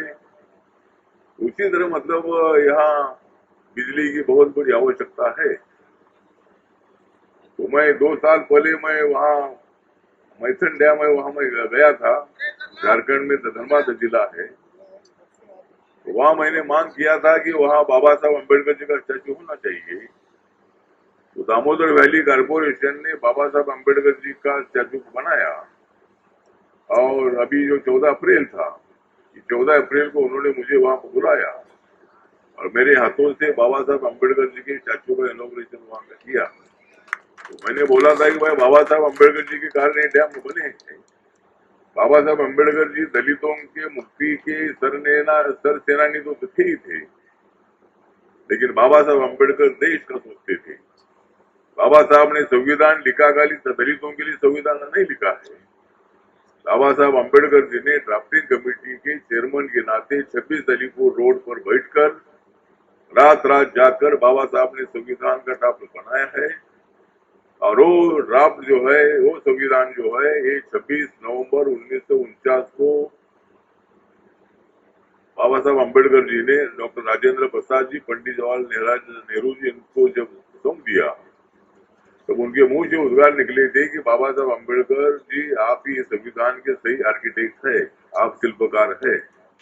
इसीलिए बाबा साहब अम्बेडकर जी ने बहुत बड़ा काम किया है, देश को जोड़ने का काम किया है।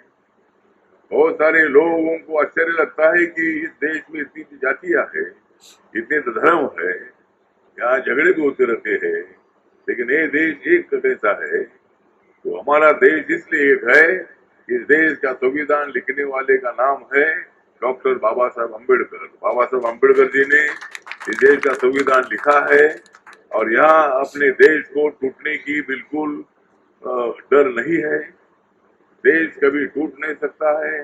देश को अगर कोई तोड़ने की कोशिश करेंगे तो उनको जोड़ने का काम हम लोग कर सकते हैं। और इसीलिए देश को किसी तरह मतलब टूटने का बिल्कुल मौका नहीं है।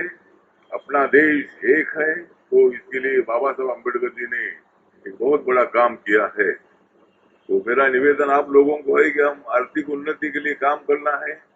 सामाजिक न्याय तो हमें चाहिए ही चाहिए, लेकिन सामाजिक न्याय के साथ साथ आर्थिक न्याय चाहिए, एजुकेशनल जस्टिस चाहिए, सभी न्याय अपने को चाहिए।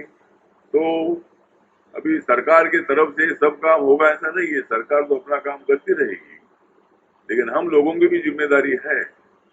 और मेरा निवेदन ये है कि बरेवा जी को मेरा कहना है कि आप एक ऐसा काम करिए, एक डिपार्टमेंटल स्टोर बनाने की एक आधी स्कीम बनाइए।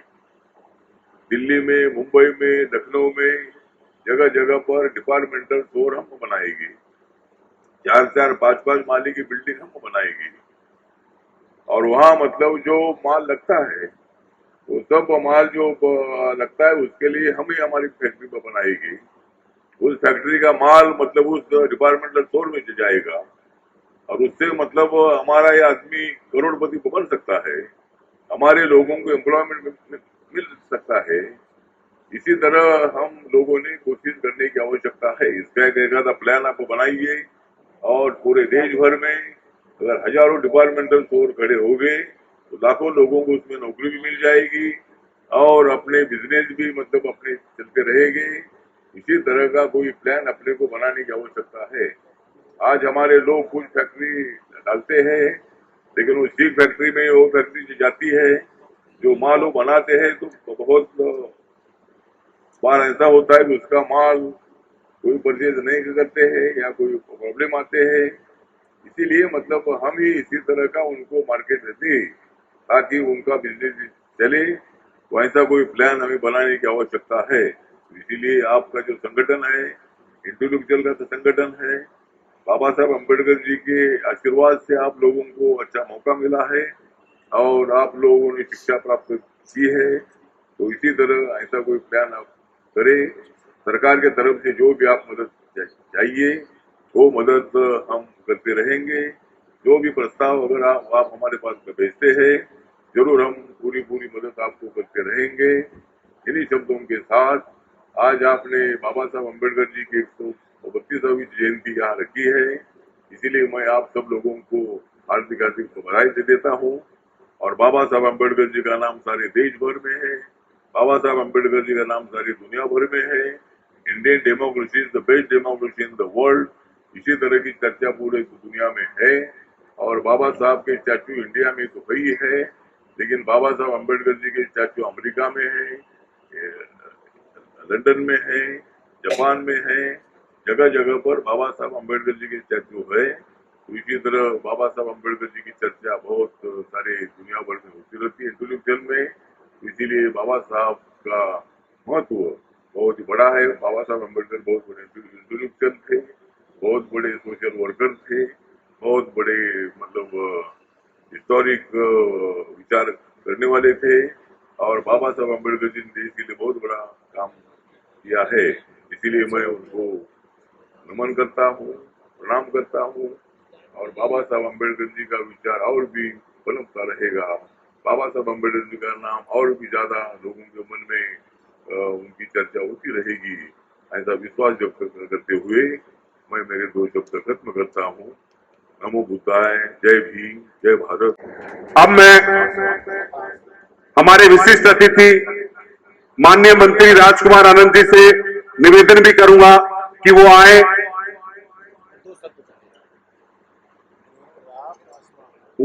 और अपने विचार। जय जय जय जय जय भीम। आवाज नहीं आ रही है। जय जय जय जय जय भीम। बाबा साहेब अमर रहे, बाबा साहेब अमर रहे।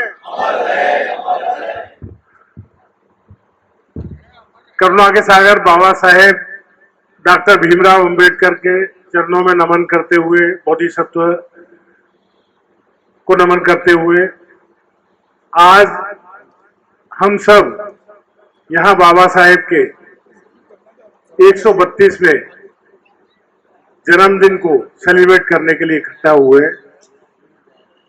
और बाबा साहेब अम्बेडकर का पहला जन्मदिन 1928 में मनाया गया था। और बाबा साहेब के ऊपर जो लिटरेचर है वो दशकों बाद, बाबा साहेब के दशकों बाद प्रकाशित नहीं होने दिया गया। बाबा साहेब के बारे में बात नहीं करने दी गई। लेकिन आज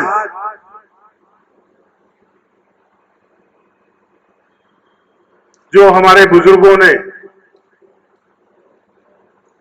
जो पेड़ लगाया था, जो ये शुरुआत की थी जिस चलन की बाबा साहेब का जन्मदिन मनाने की, वो आज उस मुकाम पर पहुंच गया है कि आज देश में ही नहीं विदेशों में भी बाबा साहेब का जन्मदिन धूमधाम से मनाया जाता है।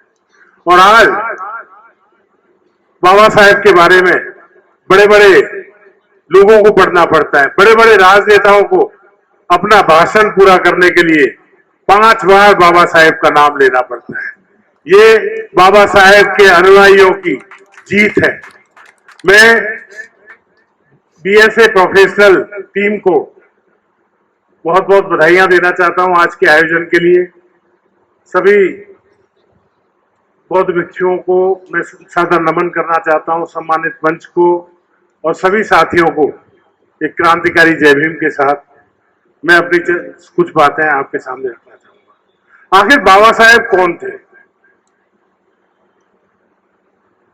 कौन थे बाबा साहेब? क्या वे सिर्फ दलितों, शूद्रों, वंचितों के मसीहा थे? क्या वो महिलाओं यानी आधी आबादी की प्रखर आवाज थे? क्या वे एक मजे हुए राजनेता थे? क्या वे कानून में गहरी दखल रखने वाले एक राजनेता थे? क्या वे सारी दुनिया की आर्थिक संरचना को समझने वाले एक अर्थशास्त्री थे? क्या वे भारतीय समाज की बीमारियों और उनका इलाज जानने वाले एक समाजशास्त्री थे? वे दर्शन शास्त्री थे?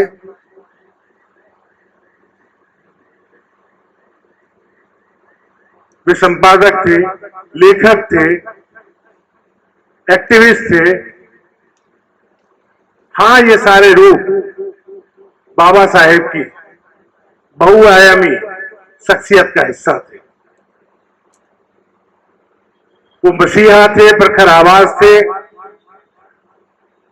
राजनेता थे, अर्थशास्त्री थे, दर्शन शास्त्री थे, समाजशास्त्री थे, संपादक थे, लेखक थे, पत्रकार थे, जर्नलिस्ट थे।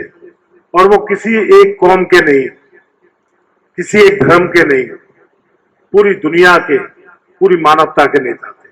यूं ही नहीं, दुनिया उन्हें सिंबल ऑफ नॉलेज के नाम से, सिंबल ऑफ नॉलेज के खिताब से नवाजती। दलित होने का दर्द क्या होता है, इसे हम बाबा साहेब की जिंदगी से अच्छी तरह समझ सकते हैं। बाबा साहेब को दूर से पानी पिलाया जाता था क्योंकि वो एक दलित थे। बाबा साहेब को जिस दिन स्कूल में पानी पिलाने वाला नहीं आता था, प्यासा रहना पड़ता था क्योंकि वो एक दलित थे। एक तांगे वाले को ये मंजूर नहीं था कि उनको बिठाकर वो अपना तांगा खींचे क्योंकि वो एक दलित थे।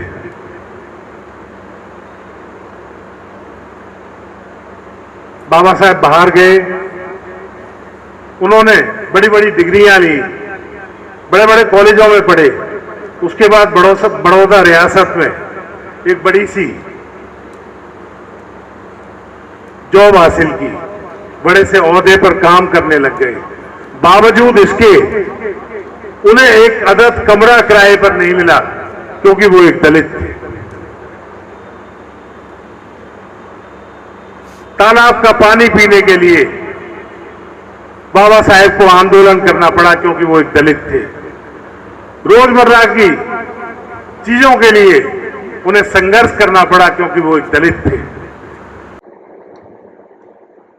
साल गुजर गए, दशक गुजर गए, सदियां गुजर गई, लेकिन दलितों पर होने वाले उत्पीड़न आज भी कम नहीं हुए, आज भी उसके तरीके नहीं बदले। राजस्थान में एक बच्चे को सिर्फ इसलिए मार दिया जाता है कि उसने ये जुर्रत की थी कि वो पानी के घड़े को छू ले, उसे मार डाला गया क्योंकि वो एक दलित था। महाराष्ट्र में एक बच्चे को, सिर्फ एक युवक को इसलिए मार डाला गया क्योंकि उसके फोन पर जय भीम की रिंगटोन सुनाई थी। उसे मार डाला गया क्योंकि वो एक दलित था। हाथरस यूपी में एक लड़की का बलात्कार हुआ, उसे प्रताड़ित किया गया और यहां तक किसे जलाकर मार डाला गया क्योंकि वो एक दलित थी। साहब, आज भी हमें घोड़ी चढ़ने पर मारा जाता है, मूछें रखने पर मारा जाता है, गटर में मारा जाता है, यूनिवर्सिटीज में मारा जाता है, गांव में मारा जाता है, कस्बों में मारा जाता है और हमें सिर्फ इसलिए मारा जाता है क्योंकि हम दलित हैं। संविधान सभा की आखिरी मीटिंग में बाबा साहेब डॉक्टर अम्बेडकर ने, बाबा साहेब डॉक्टर भीमराव अम्बेडकर ने कहा था कि आज से एक व्यक्ति एक वोट के बराबर हुआ, यानी कि राजनीतिक रूप से सब बराबर हो गए, लेकिन आर्थिक और सामाजिक गैर बराबरी की खाई जो कि त्यों बनी हुई है। इसे पाटने का काम आने वाली सरकारों का है। इसे जितनी जल्दी हो उसे पाट लेना चाहिए, वरना ये लोकतंत्र के लिए खतरा हो जाएगी। 75 साल आजादी को हो गए, सरकारें आती रही और सरकारें जाती रही, ना तो दलितों पर होने वाले उत्पीड़न कम हुए, ना किसी ने आर्थिक और सामाजिक गैर बराबरी की खाई को पाटने की कोशिश की। मुझे लगता है कि सरकारों को, हम सबको ये जिम्मेदारी अब उठा लेने का समय आ गया है, क्योंकि 75 साल आजादी को हो गए। अब इससे ज्यादा और देश बर्दाश्त नहीं करेगा। इन्हीं शब्दों के साथ मैं सिर्फ यही कहना चाहूंगा कि बाबा साहेब का जन्मदिन तो हम मनाते आ रहे हैं और मनाते भी रहेंगे जब तक जिंदा है। हमारे बाद हमारे बच्चे मनाएंगे, लेकिन अब ये एक जिम्मेदारी बन गया है। अब जिम्मेदारी ये है कि बाबा साहेब के मिशन को आगे बढ़ाने की, और दूसरी जिम्मेदारी है बाबा साहेब के संविधान को बचाने की, क्योंकि बाबा साहेब का मिशन है तो हम हैं, बाबा साहेब का संविधान है तो हम हैं। बहुत बहुत धन्यवाद। जय भीम, जय भारत, जय संविधान। Thank you. हमारे जो साथी है गौतम रत्ना जी, बहुजन दस्तक चलाते हैं, उनका नंबर नोट कर लीजिए आप, 9810085714। एक बार फिर रिपीट कर देता हूं, 9810085714, 84480857144। ये उनका नंबर है। जिसको भी कोई भी शिकायत हो, कोई समस्या हो, आप उनसे संपर्क कर सकते हैं। अब मैं केपी सिंह जी से निवेदन करूंगा कि वो आए और अपनी बात। आज के दिवस पर आप सभी को जय भीम, जय भारत। आज के फंक्शन में आए हुए हमारे चीफ गेस्ट श्री अठावले जी, श्री राजकुमार आनंद जी और प्रोफेसर डॉक्टर महावीर सिंह और हमारे साथी मंच पर बैठे हुए और सभी साथियों, जैसा कि आपको मालूम ही है कि बाबा साहब की जयंती पूरे अप्रैल में पूरे देश में मनाई जाती है और अब यूएनओ में भी बड़ी धूमधाम से मनाई जाती है। इसका कारण है कि जो बाबा साहब ने अपनी लाइफ में संघर्ष किया और इतनी विपरीत परिस्थितियों के बावजूद भी जो उन्होंने सफलताएं प्राप्त करी, वो सफलता आज के समय में हम सब लोगों को सारी सुख सुविधा होने के बावजूद भी एक सपना सा नजर आता है, एक नामुमकिन, एक असंभव चीज नजर आती है। बाबा साहब ने MA, PhD, DLitt, बैरिस्टर बार एट लॉ, DSc और जो उन्होंने डिग्री करी डॉक्टर ऑफ साइंस की, पूरे भारत से सिर्फ अब तक 2 ही लोग कर पाए हैं। तो ये एक बड़ी हमारे लिए प्रेरणा का स्रोत है, हमारे बच्चों के लिए प्रेरणा का स्रोत है। और बाबा साहब की क्वालिफिकेशन से मेरा ये मानना है कि जो भी साथी बैठे हैं यहाँ पे और जो भी सुन रहे हैं, बाबा साहब ने ये सिद्ध किया कि शिक्षा वो शेरनी का दूध है, जो पिएगा वो धाड़ेगा। इसका मतलब ये है कि शिक्षा आपने ग्रहण करी, आपने मनन किया, आपने चिंतन किया, आपने सोचा कि आपका क्या अधिकार है, जो अधिकार आपको नहीं मिला वो उसका दिमाग में आपके में आएगा और आप उसके समाधान के लिए बेचैन होंगे। और सिर्फ अपने समाधान के लिए नहीं, अपने परिवार के, अपनी जाति के, अपने देश के, अपने धर्म के और विश्व के बारे में भी। बाबा साहब का सहयोग। अब साथियों, जैसा आपको मालूम ही है कि ये BSc प्रोफेशनल फॉर्म है, प्रोफेशनल इंजीनियर्स, आर्किटेक्ट, एडवोकेट और डॉक्टर भी हमारी टीम में है। तो बाबा साहब ने कहा था कि जब हमारे देश में डॉक्टर इंजीनियर वकील हो जाएंगे तो इस देश पर अत्याचार होने बंद हो जाएंगे। लेकिन क्या ये बात पूरी उतर पाई? क्या ये बात पूरी हो पाई? नहीं हो पाई। उन्होंने 10, 20 और 30 की बात करी थी, अब तो 10, 20, 30 लाख हो चुके हैं। लेकिन अभी भी ये बात जो है, अत्याचार जो हो रहे हैं वो रुके नहीं। उसकी वजह जो अत्याचार कर रहे हैं वो नहीं है, उसकी वजह हमारी सुस्ती, हमारा अपना स्वार्थ, हम अपने बच्चे तक सीमित रहते हैं, हम टीवी और बीवी तक सीमित रहते हैं। मेरे को लगता है ये मुख्य कारण है जो बाबा साहब ने हमको संविधान में दिया। हमारे साथ हमारे समाज में जितनी तरह की समस्याएं हैं, जितनी तरह की एट्रोसिटी है, उसका सबका समाधान संविधान के अंदर है। जिन्होंने संविधान को पढ़ा, समझा और लागू किया, वो उसकी वजह से पूरा देश चल रहा है। लेकिन हमारे पास संविधान होते हुए भी, बाबा साहब की धरोहर होते हुए भी, कई बार हमारे बच्चों को हमें भी कहा जाता है तुम्हारे माँ बाप कितने पढ़े लिखे हैं। तो हमें सबको बताना चाहिए कि हमारे बाप दादे जो अंबेडकर साहब हैं, बाबा साहब डॉक्टर BR अम्बेडकर हैं, वो इतने पढ़े हैं कि तुम्हारे बाप दादे नहीं पढ़े। ये हमारे लिए गर्व की बात है। लेकिन सिर्फ एक उनकी बात पर गर्व करने से ही नहीं होगा। बाबा साहब ने कहा था कि यदि मेरे को ढूंढना है, मेरे को खोजना है, मेरे बारे में चिंतन करना है, तो मेरे को मूर्तियों में मत ढूंढो, मेरे को मेरी किताबों में ढूंढो। और मैं साथियों बताना चाहता हूं आपको, और आप जानते भी होंगे इस चीज को, कि यदि बाबा साहब की राइटिंग एंड स्पीच आप पढ़ना शुरू कर दो तो आपको ऐसा लगेगा जैसे कि बाबा साहब से आप स्वयं बात कर रहे हो।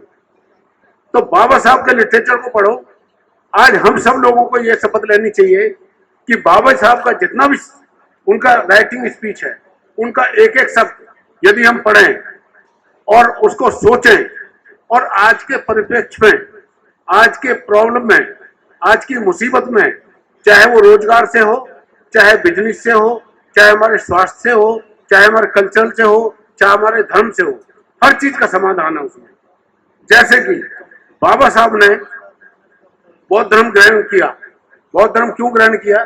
बौद्ध धर्म में ना जाति है, ना कोई ऊंच है, ना कोई नीच है, सब बराबर हैं। यही चीज संविधान के अंदर है।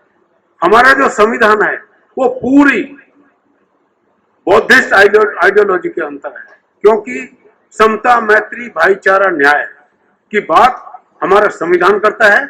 और संविधान की जितनी बातें हैं वो सारी लीगल फॉर्म में ली गई हैं। लेकिन जितने हमारे बड़े बड़े हमारे गुरु रहे, हमारे पूर्वज रहे, हमारे ऋषि रहे, हमारे संत रहे, चाहे वो कबीर रहे हो, रविदास रहे हो, जितने भी रहे हो, उनकी जो वाणी है वो समता, मैत्री, भाईचारा, न्याय पर सीमित है। लेकिन अफसोस की बात यह है कि व्यवहारिकता यह है, जो आप भी समझते हैं और मैं भी कुछ हद तक जानता हूं, वो ये है कि हमारे लोगों में जो बंटवारा हो रहा है, ये कबीरपंथी है, ये रविदासी है, ये अम्बेडकरवादी है। हम इसलिए बात नहीं करेंगे आपस में। ये हमारे दुख का कारण है, ये हमारे विनाश का कारण है, ये हमारी असफलता का कारण है, ये हमारे ऊपर अत्याचार हो रहे हैं, ये इसका कारण है। तो अब हमें क्या करना चाहिए? हमें करना ये चाहिए कि हमें आपस में मिलकर जुल के रहना चाहिए। बाबा साहब ने कहा एजुटेट, शिक्षित बनो, संगठित रहो, संघर्ष करो। तो अब हम शिक्षित हो गए, और शिक्षित सिर्फ कितने हुए? हम लोग इतने स्वार्थी हैं कि शिक्षित हो गए, इंजीनियरिंग कर लिया, ग्रेजुएशन कर लिया, डॉक्टर बन गए, इंजीनियर बन गए, और बस इसके बाद खाना कमाना शुरू कर दिया, अपने घर तक सीमित रह गए। लेकिन बाबा साहब ने, यदि आप और ध्यान से एक किताब पढ़ें, बड़ी छोटी सी किताब है, बाबा साहब ने लिखा कि मैंने बौद्ध धर्म स्वीकार क्यों किया। जो बाबा साहब ने 14 अक्टूबर 1956 को जो स्पीच दी थी नागपुर के अंदर, उसकी एक बड़ी छोटी सी बुकलेट है, आप उसको पढ़ेंगे तो बाबा साहब ने लिखा था उसके अंदर कि हम सबको 20%, 5% अपनी इनकम का 1/20वां हिस्सा समाज के लिए देना चाहिए। और उस समाज को देने से क्या है, आज के परिप्रेक्ष्य में क्या होगा, यदि हम 5% देने लगे तो हम हर तरह का बिजनेस कर सकते हैं, हम अपनी यूनिवर्सिटी खोल सकते हैं, हम अपना बिजनेस कर सकते हैं। अभी साथियों, आपने सुना जो मंत्री जी कह के गए कि हम लोगों को अपने रिटेल प्राइस शोरूम ये खोलने चाहिए, ये खोलना चाहिए, हमें करना चाहिए बिजनेस। हमको एक आइडियोलॉजी पर चलना पड़ेगा, कम से कम business for our people, by our people, of our people. जिस तरह से आप देखिए कि जितने भी हमारे प्रवक्ता हैं बड़े अच्छा बोलते हैं, लेकिन दुख की बात यह है कि वो जो चीज पे जहां ज्यादा फोकस करना चाहिए वहां ज्यादा फोकस नहीं करते, और कम जहां फोकस करना चाहिए उस पर ज्यादा फोकस करते हैं। अभी हमारे आदमियों की समझ में ये नहीं आता कि कौन सी बात हमको कमरे के अंदर करनी चाहिए और कौन सी बात हमने कमरे के बाहर करनी चाहिए। जो हमें कमरे के बाहर बात करनी चाहिए वो हम कमरे के अंदर बात करते हैं, जो कमरे के अंदर बात करते हैं वो जो बात कमरे के अंदर करनी चाहिए, अंदर में मतलब हमें स्ट्रेटेजी तैयार करनी है, हमें प्लानिंग करनी है, हमने अपने लोगों का भला कैसे करना है, हमने अपने समाज को आगे कैसे ले जाना है। हम उन चीजों को दूसरों को गाली दे दे के अपनी एनर्जी हम सारी वहां खराब कर लेते हैं। उसकी वजह से हमारे साथ क्या हो रहा है, हमें आज की तारीख में ये नहीं पता हमारा असली दुश्मन कौन है, हमारा असली दुश्मन कौन है, हमारा डुप्लीकेट दुश्मन कौन है, जो हमें दिखाई देता है, जिसको हम एक्चुअल में दुश्मन मानते हैं वो एक्चुअल में दुश्मन नहीं है, और जो दोस्त है वो एक्चुअल में दुश्मन है। तो ये चीज हमको समझनी बहुत जरूरी है। मैं बिना किसी के नाम लिए, बिना किसी लाग लपेट के, मैं सिर्फ यही कहूंगा कि चाहे कबीरपंथी हो, चाहे रविदासी हो, चाहे अम्बेडकराइट हो, चाहे कोई भी हो, हम सब एक हैं, हम सब भारत के शासक हैं, हम सब भारत के राजा हैं, और हमको भारत में राजा को दोबारा से अपना राज्य प्राप्त करना है। हमें वो चीज हासिल करनी है, और वो सिर्फ और सिर्फ बाबा साहब के संविधान से, बाबा साहब ने जो किताबों में लिखा उससे, जो पढ़ के अपने ज्ञान को आगे बढ़ा के आप उसमें भाईचारे के साथ रहना है। मैं एक और छोटी सी बात कहते हुए ज्यादा बड़ी बात नहीं करूंगा, क्योंकि जो हमारे आपस में एक अफसोस की बात है, मैं व्यवहारिकता की बात बता रहा हूं। मैं भी 35 साल के अंदर सर्विस मेरे को हो गया, मैंने ये देखा है, चाहे डॉक्टर हो, चाहे इंजीनियर हो, चाहे ब्यूरोक्रेट हो, चाहे जजेज हो, इवन वो आपस में ढंग से प्यार मोहब्बत से बैठ के कभी चाय पानी नहीं पीते। अब जब वो चाय पानी नहीं पीते तो वो आपस में ठीक से नहीं रहते, वो समाज का क्या भला करेंगे, वो अपना ही भला नहीं कर पाते, वो दूसरे लोग लड़वा देते, वो आपस में लड़ते रहते हैं। तो दूसरे का टारगेट हम खुद पूरा करते हैं, यानी हमें दुश्मनों की कोई जरूरत नहीं है। तो इस विचारधारा से हम उसका पीछा छुपाएंगे। ब्याह शादी में, व्यवहारिकता में, कल्चरल एक्टिविटी में, हमारा जो कल्चरल एक्टिविटी के हिसाब से जो हमारा अपना होना चाहिए, बौद्ध धर्म के हिसाब से जो बाबा साहब ने दिया, हम बाबा साहब को कहते हैं, मानते हैं, लेकिन व्यवहारिकता में नहीं लाते। और व्यवहारिकता में नहीं लाते उसके कारण ये है कि हम कभी अपने बच्चों को बौद्ध विहार नहीं ले जाते। हम दूसरे लोगों से, अभी यदि हमें सीखना है तो हम ईसाई सिखों से सीखें, सरदारों से सीखें, हम सीखें मुसलमानों से सीखे, हम दूसरे धर्म के लोगों से क्यों नहीं सीखते? वो कभी किसी के बारे में बोलते हैं, कभी किसी सरदार को, सिख को आपने किसी हिंदू को, किसी मुसलमान के बारे में बोलता देखा है? नहीं देखा। लेकिन हम बहुत बड़े विद्वान बन जाते हैं, 2 अक्षर पढ़ लिए, आधी किताब पढ़ी बाबा साहब की, और हम सोचते हैं बहुत बड़े विद्वान हो गए, दूसरों को गाली देनी शुरू कर दी और अपनी प्रोग्रेस रोक कर बैठ गए। ये कब तक चलेगा? हम ये कब तक चलाते रहेंगे? अब समय ज्यादा नहीं है, हमको कंट्रोल करना पड़ेगा अपने लेवल को, आपस में प्रेम भावना भाव से रह के, आपस में बिजनेस करके, जो जहां पे जिसकी जो पोजीशन है, कोई ऑफिसर है वो समाज का काम करे, कोई बिजनेसमैन है वो भी समाज का काम करे, कोई ब्यूरोक्रेट है वो भी समाज का काम करे, कोई हमारे समाज का के लिए एक प्रेम भावना, एक पे विश्वास, इक्वलिटी, जस्टिस, फ्रेटर्निटी के साथ में हम रहें। और मेरे को ये मानना है कि इंजीनियरिंग फ्रेटर्निटी पे जो हमारी जो आइडियोलॉजी है, बेसिकली ये अम्बेडकर आइडियोलॉजी है, और उसमें हम सारे डिपार्टमेंट के लोग हैं, चाहे पीडब्ल्यूडी हो, चाहे इरिगेशन हो, अभी आरपी सिंह जी हमारे बीच में आए हैं, लखनऊ से आए हैं, यूपी इरिगेशन में चीफ इंजीनियर है, ऐसे ऐसे डेडिकेटेड लोग हैं, आप सब लोग दूर से आए हैं, आप सब लोग इतना टाइम इसमें डेडिकेट कर रहे हैं, इतना टाइम डिवोट कर रहे हैं, तो हमें दूसरे लोगों को भी इसी तरह मोटिवेट करना पड़ेगा, ताकि बाबा साहब की आइडियोलॉजी पे चलते हुए समाज का भला हो सके, देश का भला हो सके, और अंत में देश को यदि विश्व गुरु बनाना है तो वो सिर्फ हम बना सकते हैं, बाबा साहब की आइडियोलॉजी बना सकती है, बहुत धर्म बना सकता है। और इसी के साथ में मेरे को आपने बहुत ध्यान से सुना, बहुत समय दिया, शायद मैं कुछ ज्यादा समय ले गया हूँ, इसलिए अपनी क्षमा के साथ में आप सबको बहुत बहुत धन्यवाद। और मैं अनुरोध करूंगा कि अगले वर्ष में हमने समाज में क्या क्या काम किया, हम खुद अपने डायरी में लिखें कि आज हमने क्या किया है, और अगले साल तक हमने ये बिजनेस करना है, अगले साल तक ये अपने भाई को सपोर्ट करना है, अगले भाइयों को इतनों को सपोर्ट करना है, ये बिना किसी स्वार्थ के। और मैं एक चीज बता दूं, इस समाज में गाली खाने का काम है स्वार्थ करने का, दूसरे का काम करने का मतलब गाली खाना, तो आप गाली खाने के लिए तैयार हो जाओ, ठीक है? तब से समाज का भला होगा। आपका धन्यवाद। जय भीम, जय भारत। तो मोहनलाल जी सामरिया राजस्थान से हमारे बीच आए हैं, तो 2 मिनट में। जय भीम, नमो बुद्धाय। बाबा साहब के 132वें जन्मोत्सव पे मैं आपको सभी को बहुत बहुत शुभकामनाएं देता हूं। जयपुर से जब भी मौका मिलता है, 2 मिनट का टाइम दिया है, हमारी संस्था जो है, दिल्ली की जो संस्था बनी हुई है, इनके माननीय अध्यक्ष MCT परिवार साहब, KP सिंह जी, और हमारे जो मुख्य अतिथि अटावली साहब पधार गए, पादरी साहब, मैं आपसे कहना चाहूंगा सभी लोगों से, बाबा साहब के बारे में मेरे से पूर्व वक्ताओं ने बहुत कुछ बताया, लेकिन मैं एक आपसे 2 मिनट के टाइम में एक हट करके अलग बात कहना चाहूंगा। आज आपकी जो संस्था के अध्यक्ष है माननीय MCT परिवार साहब, जब हम स्टूडेंट थे, करीबन 35 साल 40 साल पहले की बात है, जब हम पढ़ाई करते थे, तो हमारे जो शिक्षक हुआ करते थे वो MCT परिवार साहब का उदाहरण देख करके पढ़ाया करते थे कि बदमाश हो, तुम्हें कुछ इंजीनियर बनना है।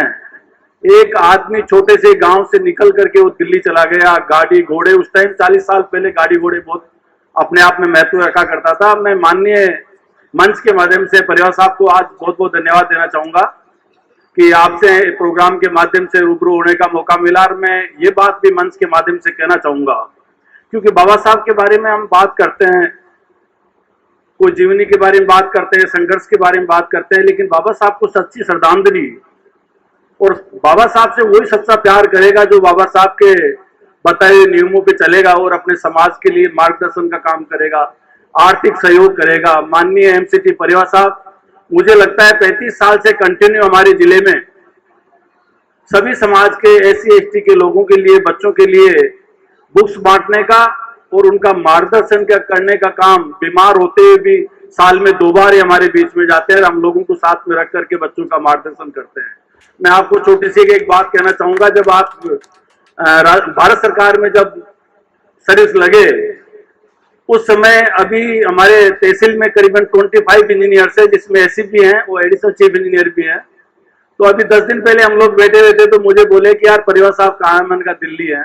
कि मैं जब क्लास में था तो मेरे सर ने एक चाटा मार के कहा कि तुझे परिवार बनना है, कि वही देन है कि हमें कोई गाइड करने वाला नहीं था। उस मास्टर ने कहा कि वो इंजीनियर है, बहुत बड़े इंजीनियर है। आज मैं जो है एक्सीएन के पद पे उनकी बदौलत बैठा हूं। मैंने माननीय परिवार साहब से टेलीफोन से उनसे बात कराई, फिर मैं दूधू के पास में एक छोटा सा गांव है, वहां चर्चा चल गई इस हिसाब से, तो उन्होंने कहा कि यार वो परिवार साहब के मार्गदर्शन से हम लोग इंजीनियर बने। मैं आपसे कहना चाहूंगा कि आज जितने भी लोग हम सम्मानित पदों पे बैठे हुए हैं, ज्यादा नहीं करना है, ज्यादा भाषण नहीं देना है, ज्यादा काम नहीं करना है, आप अपने अपने गांव तहसील को संभालें। मैं आपसे कहना चाहूंगा हवा का रुख चेंज हो गया है, हवा ने करवट ले ली है, शिक्षा महंगी हो गई है, हम लोगों को भी इस करवट को समझना है। मैं आपसे कहना चाहूंगा, जैसा कि केपी सिंह जी ने बात बताई कि बड़े अधिकारी आपसे मेल मुलाकात नहीं रखते हैं, ऐसे बच्चे उनके बेरोजगार डोलते हैं। माननीय, मैं आप लोगों के माध्यम से कहना चाहूंगा, भारत सरकार की स्कीम के बारे में टावली जी ने बताया, राजस्थान गवर्नमेंट की स्कीम के बारे में बताता हूं, जो हिंदुस्तान के अंदर न कभी आई है न कभी आगे आएगी। बच्चों को नौकर नहीं, अब मालिक बनाने की कोशिश करो आप लोग। बच्चे नौकर नहीं बनना है, नौकर की बहुत देर हो गई है। हम लोगों का 30-40 साल का पहले आप लोगों का जमाना था कि सर्विस की ओर, हमारा रिजर्वेशन की ओर भागते थे और एक चिट्ठी लिख करके एप्लीकेशन पे नौकरी देते थे। वो जमाना चेंज हो गया है।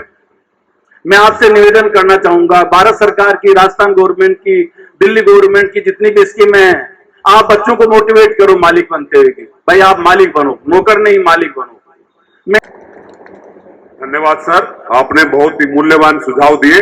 अब मैं इंजीनियर इन चीफ केसी सिंह साहब से भी निवेदन करूंगा कि वो भी अपनी बात संक्षेप में रखें। आज का दिन हम जो मनाते हैं, तो हमें ये विचार करने की जरूरत है कि बाबा साहब ने व्यक्तिगत, सामाजिक और आर्थिक समस्या को होते हुए उच्चतम शिक्षा प्राप्त की और हमारे लिए ऐसा कॉन्स्टिट्यूशन बनाया जिसमें सभी के लिए प्राविधान है और खासकर वंचित वर्ग के लिए, बहुजन वर्ग के लिए। आज 70 साल हो गए हैं, अभी भी हमारे लोगों के साथ में उत्पीड़न हो रहा है, रिजर्वेशन पूरा होता नहीं है और अभी पूर्व वक्ताओं ने कई घटनाएं सुनाई जहां हमारे लोगों के साथ में अन्याय हुआ है। और हमारे, आप सभी जानते हैं, हमारे 131 MP है। किसी के साथ घटना होती है, चाहे हाथरस की घटना होती है या राजस्थान की होती है, सारे चुप बैठ जाते हैं, सभी के मुंह में दही जम जाती है। क्यों जम जाती है? क्योंकि हमारे आधे लोग ऐसे हैं कि पार्टी डिसिप्लिन में के नाम पर कुछ नहीं बोलते। मैं एक चीज आपको बताना चाहूंगा कि 90s में एक MP क्लब हुआ करता था जिसमें रामविलास पासवान जी उसके अध्यक्ष थे या वो कार्य थे। वो बहुत ही पावरफुल था। अब हमारे चुने हुए लीडर अगर अपना काम पूरा नहीं करेंगे तो हमारी ड्यूटी बनती है कि हम ऐसे लीडरों को बायकॉट करें और हम केवल उन्हीं पॉलिटिकल फोर्सेस को सपोर्ट करें जो हमारे लोगों के अधिकारों के लिए लड़े। चाहे उत्पीड़न का मामला हो, चाहे जुडिशरी में रिप्रेजेंटेशन करने का मामला हो, एजुकेशन में सीट फिल करने का मामला हो। यदि ये नहीं होगा, देखिए कहानी सुनाने से। साथियों, मैं अब समअप के लिए MCT परेवा साहब से निवेदन करूंगा कि वो आए और समअप करें संक्षेप में। उसके बाद हम वोट ऑफ थैंक्स करेंगे और जो हमारे आए हुए अतिथि हैं उनका हम सम्मान करके फिर भोजन की तरफ प्रस्थान करेंगे। धन्यवाद आपका डॉक्टर रवि महिंद्रा जी। आज के इस प्रोग्राम में विभिन्न वक्ताओं ने और अतिथिगणों ने जो अपने विचार रखे, उसमें बंते जी ने पूरी हमारी इस फोरम को तारीफ की और उन्होंने बताया कि हमें समाज के हित में भी कार्य करना चाहिए, हम उसमें भी ध्यान देंगे। माननीय पारदी जी जो ऐसे कमीशन के मेंबर हैं, उन्होंने भी बाबा साहब के विचारों को आगे बढ़ाने के लिए उसी दिशा में काम करने के लिए हमें बताया है और हम उसी को आगे बढ़ाने की कोशिश करेंगे। डॉक्टर महावीर सिंह जी ने लीगल प्रोफेशन के बारे में बताया। रामदास अठावले जी जो आज के मुख्य अतिथि थे, उन्होंने भी फोरम की तारीफ की और बाबा साहब की जगह जगह पर मूर्तियां स्थापित करने के लिए जो उन्होंने बताया उसका भी हमें ज्ञान मिला।